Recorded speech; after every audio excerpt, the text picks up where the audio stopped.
Hello, welcome to the Days Gone review. Now, before we begin, spoiler warning. Now, we're going to be talking about the story indefinitely and characters that may spoil the game in the future if you have not completed it yet. So, with that being said, spoilers, spoilers, spoilers. You have been warned. Alright, after 25 seconds of me telling you about spoilers. So obviously with the reviews, if you've watched any of them, I go into the pros first, and then I hop into the cons. So, simple things first, the graphics are beautiful. It is a very beautiful game. I can't complain about them at all, by any means necessary. As well as the, I didn't have too many bug issues playing this game. Honestly, like, I've seen things online, I've seen some pretty funny things happen with people where they get some pretty funny glitches or bugs or something that just happens, that there's an error in the game. It's hilarious, right, watching them, but I didn't have to face those issues. I didn't face those issues, so for me it wasn't that bad. I don't consider that a con. I didn't face those things. My experience was pretty good, right? There were some really fun side quests in this game. The dealing with the Rippers, dealing with Lisa, and dealing with like trying to keep Boozer alive and things like that, because he has two quests to involve yourself with, and then working with Iron Mike's camp and working with Ricky. Those are really fun quests that you can keep going into and having fun with, and really diving into some characters and figuring out certain characters' histories and their past and what they and you get to explore and develop some characters alongside yourself. So that is fun. I like that. Now, the story is going to have a good and a bad, so it's a decent story. It's not a great story. It's not something to be super memorable about. I enjoyed the Ripper side of things when you have to deal with the Rippers, because it seems that the story is mostly split in half. The first half, you dealing with the... I wouldn't even say half. I would say the first 3/4 of the game is you dealing with the Rippers, and then the last quarter is you dealing with the militia. So the Ripper storyline itself is fun, right? It's very, very fun. You get to deal with this menacing threat, human threat, it's a very human thing, as well as the zombies alongside it, and it's just as fun to deal with the human menace as it is with the zombies. Honestly, the Rippers themselves are a terrifying part of themselves, because they actually did creep me out when I first started playing. You have this really weird cult-esque thing that love zombies, and it's very freaky in itself to deal with these people, because they aren't necessarily, like, they're not dead, they're choosing to live a life this way, and it's very, it is terrifying to an extent, and that's why I thought it was a pretty solid part of the storyline, and it's a pretty scary enemy you have to deal with. Now, we'll come to that in a bit later, because the Rippers also have a little bit of bad in them too, in terms of like a con, but the game is a full open world, and that's one thing I do love. I love worlds that are full of life and just have a lot to do with them. This isn't necessarily of a world being like, oh, there's exactly like missions everywhere you have to do. You have to go out and clear that there, because that gets very repetitive, and that was one of the issues I had with Assassin's Creed Odyssey. Odyssey was a very full open world, but the world wasn't very diverse, if that makes sense at all. So I'll explain a little bit. So with the world, once you go in, there's animals everywhere, it's full of life, there are collectibles you can grab, things you can explore, lore you can explore, right? You can go into things like that and figure out what's going on, right? But what I mean by it not being very diverse in terms of Odyssey, it was the same 5 missions every other question mark, right? You have all those question marks on the map, and you go there, clear one. It's one of 5 things. Here, it's very manageable size in Days Gone. You have a few things you can do in terms of the Ripper camps, the Marauder camps, the Hordes. It's very convenient in terms of being the size where it's not going to get too repetitive. There aren't a lot of options, so the diversity is a little low, but at the same time, it's not big enough so it's going to get repetitive at all. Now, the game is very challenging at first. I like, and this is going to go hand in hand with the other pro I have, there's new zombies continuously introduced into the game, which is very nice because it makes it so you consistently have to keep updating your arsenal, changing your arsenal up. You can't just use the same guns over and over again. You need to make sure you have a variety of weapons, or at least some way of having a silenced weapon. There are multiple times throughout the story that I would sit there and have to deal with a horde. I'm like, man, I wish I had my LMG. But then there are times I'm dealing with a Ripper camp or a Marauder camp, and I'm like, man, I wish I had my sniper. Like, things that you can go around, and then like I'd be on my motorcycle and I have to clear out, or I have to get a bounty quest going on. I have to do that. Man, I wish I had my really good pistol that takes out cars or takes out motorcycles pretty well, and I'm stuck with my like. I'm stuck with something that has more ammo, or a shotgun that doesn't have too much distance on things, right? So it's a very interesting concept there that I like that they do that. It wasn't until I think I would say probably about either 2/3 in or 3/4 in we got introduced to the last zombie, and those were the Reachers. So that was very interesting. I liked that it continuously kept adding zombies. There are multiple variety of zombies. So there you got your typical normal ones, which are just the freakers and the swarmers, and then the swarmers are the ones that are in the hordes as well. You have your bleachers, which are stronger than swarmers, but are kind of like a different variant of them. It shows that the zombies are starting to evolve in a sense. You have your screamers, you have your reachers, you have your I want to say they're called breakers. Breakers are basically your tanks or your chargers. Screamers are pretty self-explanatory. The only thing I expected them to have, but they didn't, was some form of a spitter or a boomer. I'm thinking of things from Left 4 Dead terms, lamest terms. So I expected those, but they didn't have them. But overall, that really didn't deflate the game at all. There were still a variety of zombies, and the Reachers are a kind of like the most advanced zombies you get in this game. Reachers are they're very quick, very, very quick. They're very hard to kill, and they are they do a lot of damage when they hit you. So those are pretty difficult as well. The hordes are challenging. The hordes are a very challenging concept to me. It was something I was kind of afraid to tackle on early on, and even probably about halfway, maybe 2/3 into the game, I was like, I still want to deal with a horde. But then they kind of thrust you into this where you have to deal with this horde, and I dealt with the horde, and once you deal with your first horde, it's not really that hard, and they kind of throw the hardest hordes on you first, with the exception of one. So basically, the first horde you deal with is roughly, give or take, 250 or so zombies. I should say with the exception of 2 zombies. So the first horde you deal with, or 2 hordes, not 2 zombies, but the first horde you take, I don't know what I said, but the first horde you deal with is, roughly, I think, 250 to 300 zombies. The second horde you have to deal with, and this is in terms of story based. Like you could go out and do the hordes by yourselves, right? You can encounter them by yourselves. But the story, if you do the story without touching the hordes, these are the first ones you're going to take on. And then you're going to deal with a 500 zombie horde, which that one is by far the hardest. It's very difficult. It's the one they showed at the E3 trailer. It's at the lumber camp. It's very difficult. It's very fun, and it took me a while to do, I will say. It was so fun, though. I loved that part of the game. And then there's another horde that's probably roughly another, maybe anywhere from 150 to 250 zombies. I really didn't keep count. It was the first horde I dealt with, so I wasn't really keeping count at that time. That was at the college, though.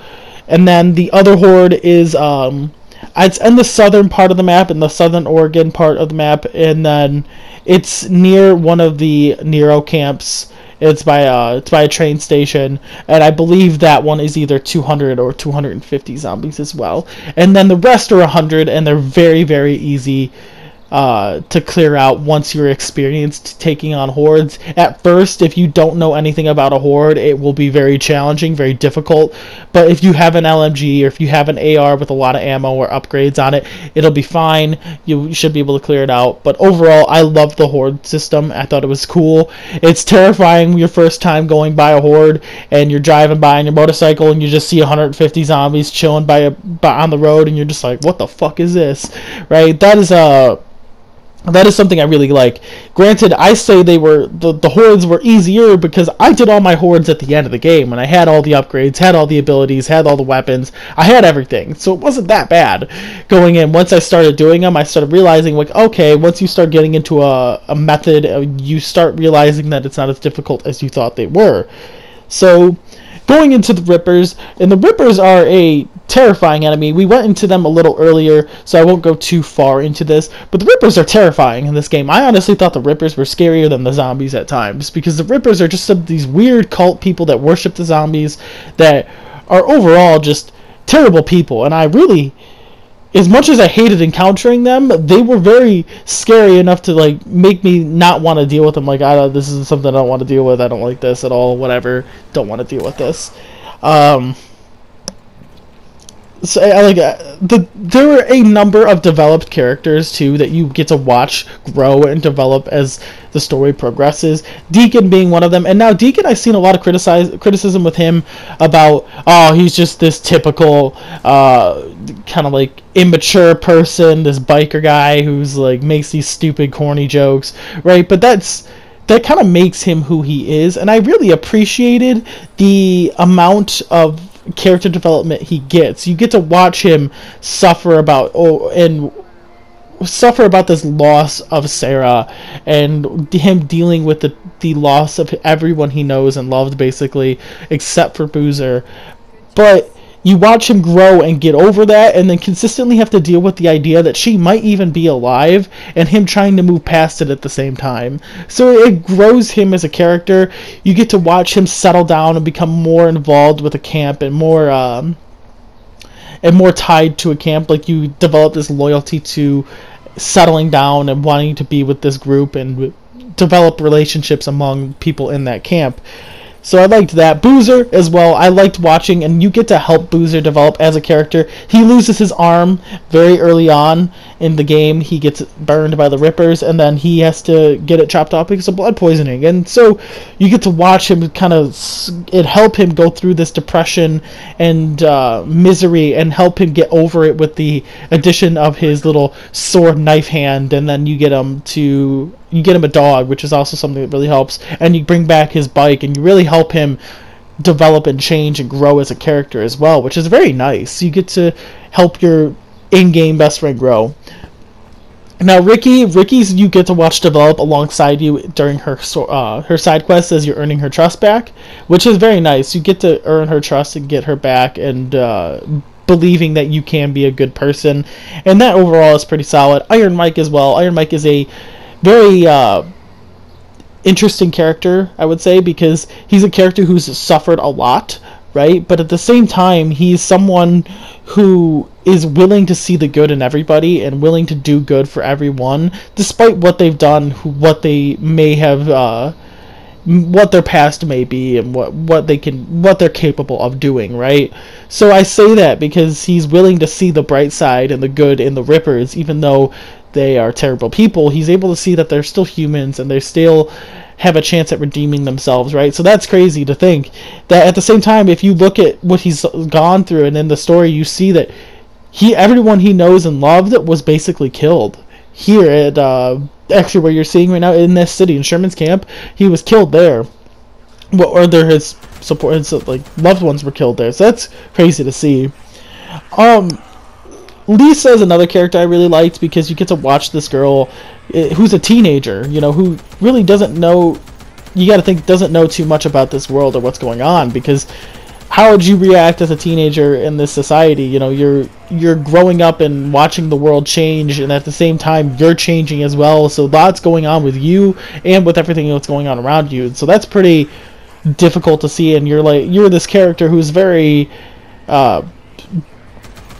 grounded, who doesn't want to be attached to anyone, but at the same time has this overarching feeling and need to help people in need, right? So that's what's cool about Deacon as well. And then I liked about that. Other characters I did like that I'm not going to go too in depth with. Curry, Addie, and O'Brien I thought were pretty cool. You get to experience them in a way as well. I thought they were pretty good characters.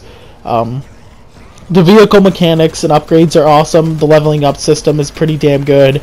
I like how you are basically kind of this motorcycle becomes an extension of you, and that's pretty damn good. I think that's pretty solid there. The leveling up system's good. The weapons and the variety of weapons are good. And I said earlier how I liked how you can change your weapon loadout, and it kind of forces you to change your loadout depending on what you're doing. So that's pretty cool as well. It plays very smoothly, and it plays very well. It controls very well. I don't have issues in terms of button layout, how it controls. It all works pretty damn smooth, and I loved that. The last pro here, we've been going on pros for a while, is the world is able to acknowledge, the game is able to acknowledge that the world is just as bad as it once was. The people that survived are the shitty people of society, or most of them are, right? There are, I would say it's 3/4 bad, 1/4 good. The world is full of criminals, and the criminals are the ones that survived, right? That they didn't have to necessarily face this disaster head on first. And it's crazy that it acknowledges that. And it's able to acknowledge that. And that is honestly like one of the things that help sell me on this game, that it acknowledges it, that the criminals are the ones that run society because they're the ones who were able to survive. They're the ones who are bad enough to survive, are willing to do bad enough to survive. And that is what's crazy about it, and I liked that a lot. So, after about 16 minutes of pros, we're going to go into the cons.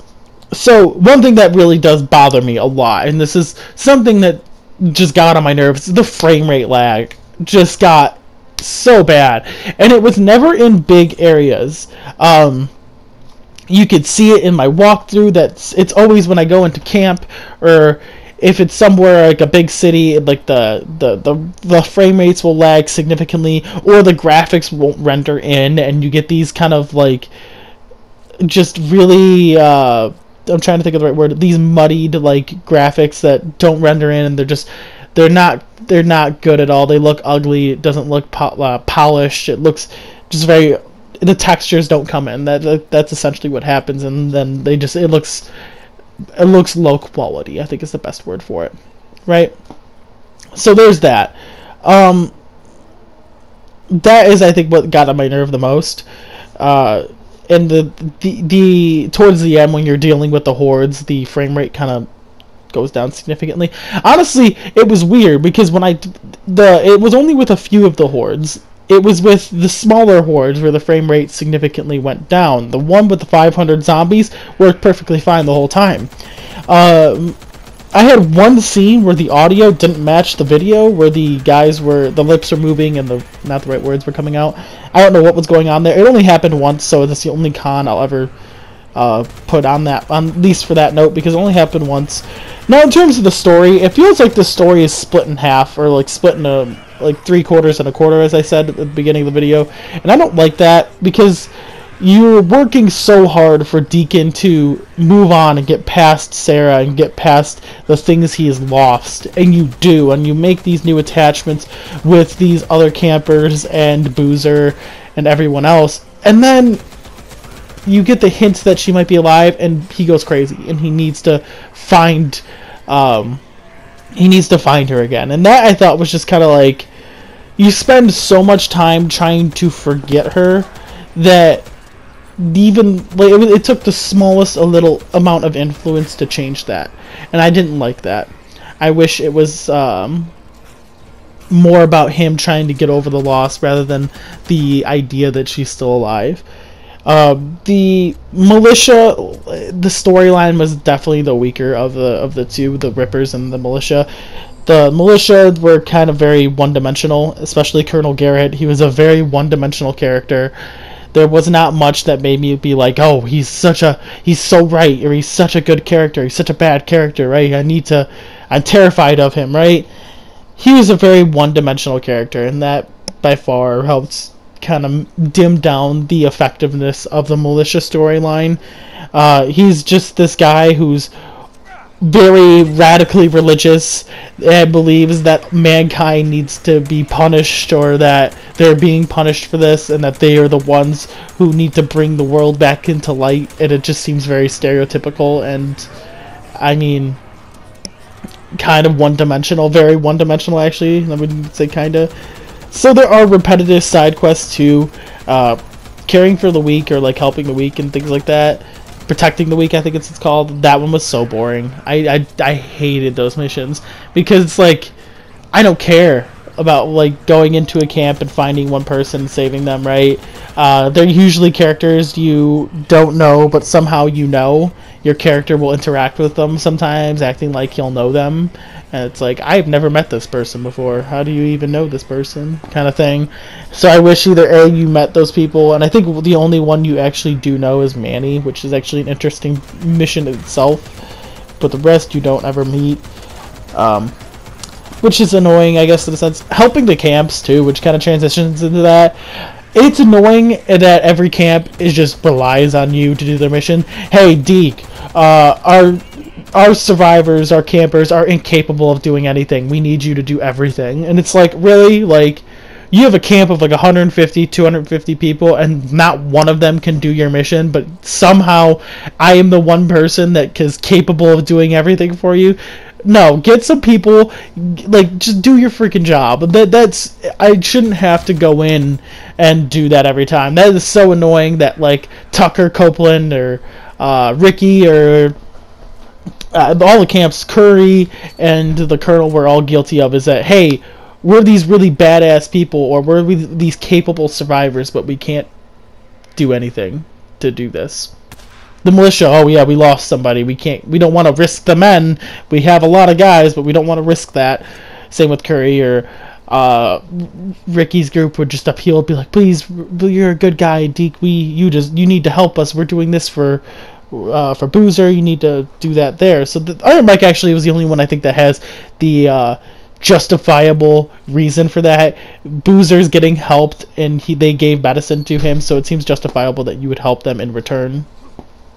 But like Copeland and Tucker just have this like weird thing where they think like you like owe them something in some sort of way, and that you need to do that for them. And it's like, no, I don't have to do shit. Even Copeland, he strips your bike down into parts and scraps it, salvages it, and then it's like, you owe us to do this. Come on, man, you need to do this for us. Well, why the fuck should I? You scrapped my bike, dick, and then you just expect me to do it all? Like, no. That was annoying as well.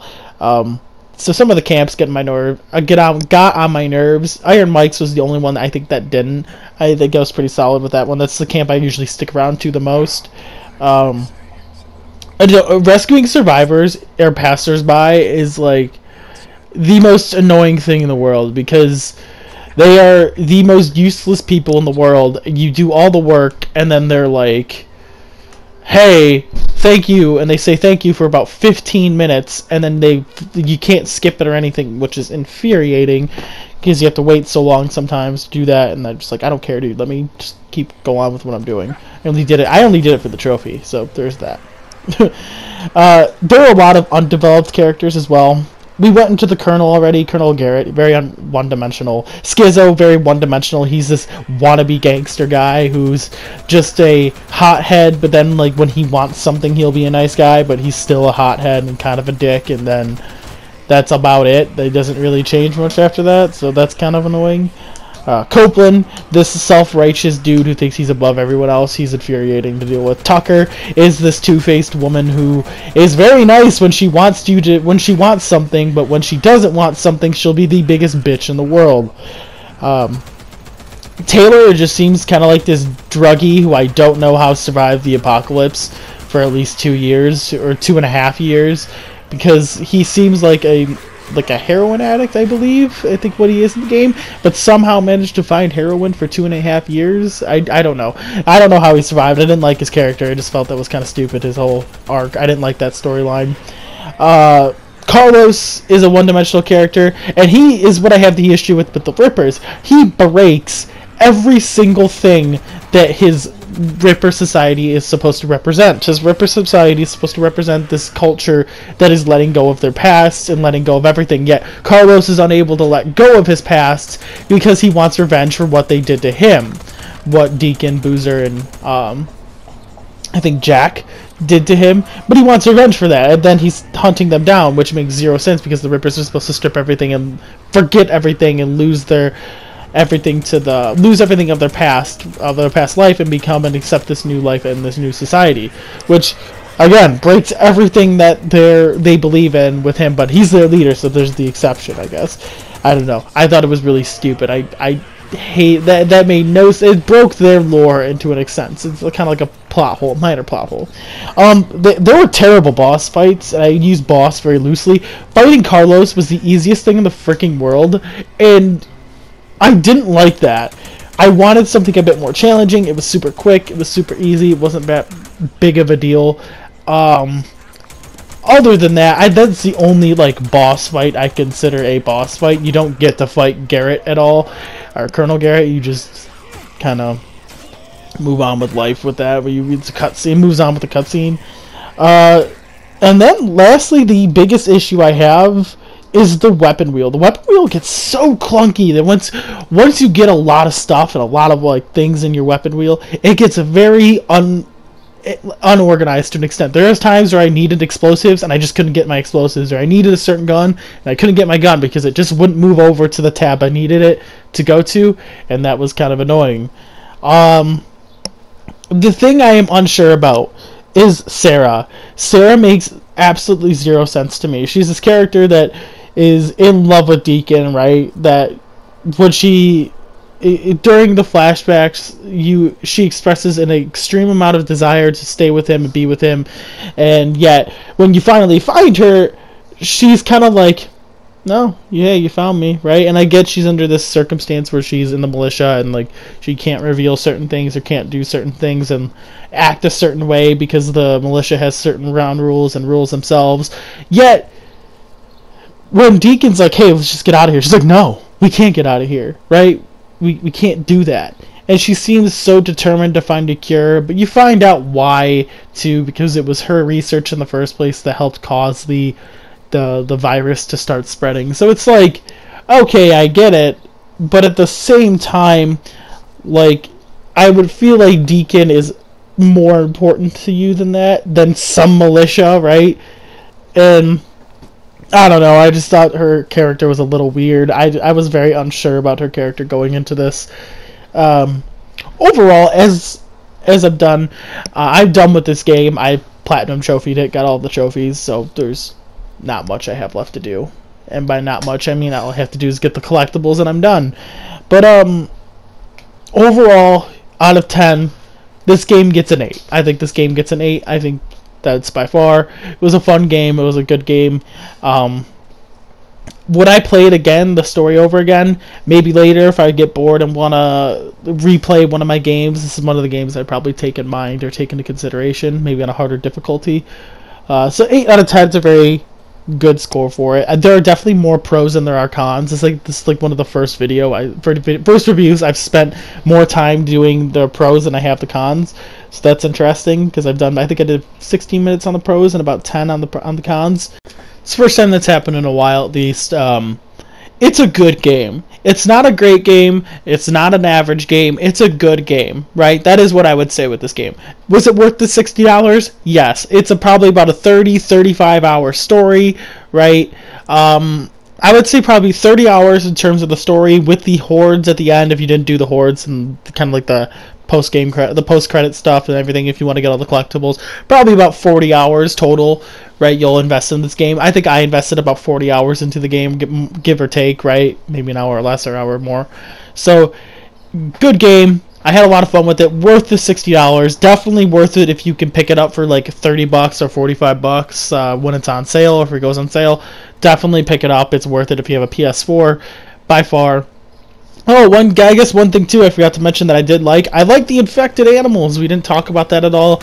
The infected animals are cool. You get infected wolves, infected birds, and infected bears. That is by far more infected animals than we've ever gotten in any zombie apocalyptic game by far, and that is awesome. Criers are more of a nuisance, and they are skirmishers. They kind of bug you as you're trying to harass you as you're doing something, and then the runners are by far the ones that they're like they're the easiest to take down, I guess. The runners are a nuisance as well, but they're easy to take down. There's only a couple bullets or a couple swings with your melee weapon. They're dead. At least the good melee weapons, not the really bad ones you get at the beginning.